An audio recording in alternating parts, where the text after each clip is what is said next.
سبسكرايب. السلام عليكم ومرحبا بكم في قناة كرة جزائرية، حيث نوافيكم بكل جديد عن أخبار الكرة الجزائرية. يزعم نادي بنفيكا البرتغالي للتعاقد مع مهاجم المنتخب الجزائري ونادي فولفسبورغ الألماني محمد الأمين عمورة لتدعيم صفوفه في هذا الصيف. وقدم النادي البرتغالي عرض ضخم قيمته 30 مليون يورو للتعاقد مع مهاجم الخضر، في حين اتفق النادي البرتغالي على الشروط الشخصية مع اللاعب. لكن العقبة الكبيرة التي تعطل الصفقة هي إدارة النادي الألماني التي ترفض انتقال اللاعب على الرغم من العرض المغري.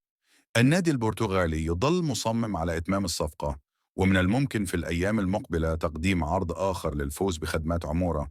وفي الأخير لا تنسوا الضغط على زر الإعجاب والاشتراك في القناة وتفعيل الجرس ليصلكم كل جديد. سبسكرايب.